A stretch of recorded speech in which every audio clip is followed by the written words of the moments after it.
السلام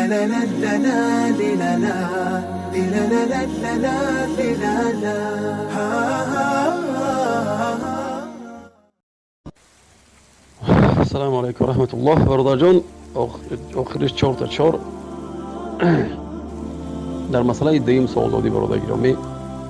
در مسئله دیم پیامبر اکرم صلی الله علیه و در حدیث بخاری و حدیث مسلم هم است، حدیث بخاری هم است، روایت می‌کند پیامبر اکرم صلی الله علیه و که خیلی من تا چیش میگم برای حدیث درازه جای چی میگم، پیامبر صلی الله علیه و میگه برامد به نمازی چی بود، عید بود یا که فطر بود یا که قربانی، نماز فطر یا که نماز قربانی بود، عید قربان بود و نماز برامد و بعد خی مردکار با صدقه چی کرد، شوقمند و هوسمند کرد و پیش زنکا گذشت و پیش زنکا گفت که یا معشر النساء، ای جمعی از زنکان، جمعی از بانوان، گفت یا معشر النساء تصدقنا، صدقه کنید.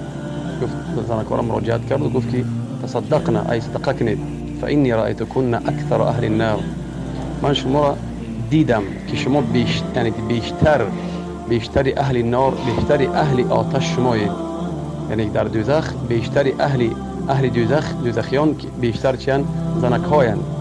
بعد زنک‌ها پرسیدند بما ذلك رسول الله، با کدام سبب ای رسول خدا که ما بیشتر اهل آتشیم؟ پیغمبر گفت صلی الله علیه و سلم که تکثرن اللعنه و تکفرن العشیر. دو سبب گفتم اینجا پیغمبر اکرم صلی الله علیه و سلم، دو سبب چی کرد پیش، یعنی گفت دو سبب گفت برای زنان. یکمش گفت تکثرن اللعن، ای شما خیلی یعنی لعنتگو هستید، یعنی لعنت میکنید بسیار. ای گپ لعنت به معنای لعنت خیلی همه اسم میدرد، غیبت و لعنت و نمیمه و سخنچینی و خلاصه همه این میدرد. تکثرن گفت لعن، شما خیلی زیاد لعنت میگویید، خیلی زیاد لعنت میگویید. در لعنت گفتیم غیبت و اینا میدرمش. با گفت که تکفرن العشیر، با گفت که شما انکار میکنید همون ناز و نعمت یا که همون خوبی و نیکی شوهر میکنن. بعد وقتی پرسیدنش که خیلی تکفرن العشیر، بعد در حدیث های دیگه و فکرم حدیث های دیگه، روایت های دیگه، بعد میگه که پیغمبر صلی الله علیه و سلم که لو ان احدکم، او کما قال نبی صلی الله علیه و سلم، لو کسی که شوهری که برای زنش مثلا همه کارا میکند، همه وقت همه کارا میکند، فقط یک کارا نمیکند، یک کار انجام نمیدهد، در آخر وقتی که زن وقتی که یک گپش نمیگیرد، گفتیم توش که یک گپش نمیگیرد، در آخر میگه تو من یگانست نکرده.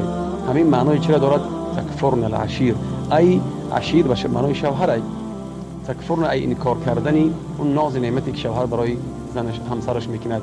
بعد در همینجا انکار میکند، این هم شوهر هم خدمتش میکند، در آخر در یک گپش مثلا یگان قرارش کند یا که یگان زورش نرسد، میگه که همون خواست او را ادا نکند، در آخر چی میگه تو من یگان ندیدم یا که تو من یگان نکرده. برای یک سببی چی، یک کاری که انجام شد همه کاراشا میگه یگان بیکار میکند، میگه یگان سند. همین معنای تکفرن العشیر. گفتیم دو سبب دوزخ در آمدن زنها و بانوان همین است که یکمش لعنت زیاد گفتن و دیمش حق شوهر، همون گفتیم کو خدمتای شوهر، یعنی خدمتای شوهر گرامی ندانستن، خدمتای شوهر ناچیز دانستن، همین سبب دوزخ در آمدن بانوان میشد. و السلام علیکم.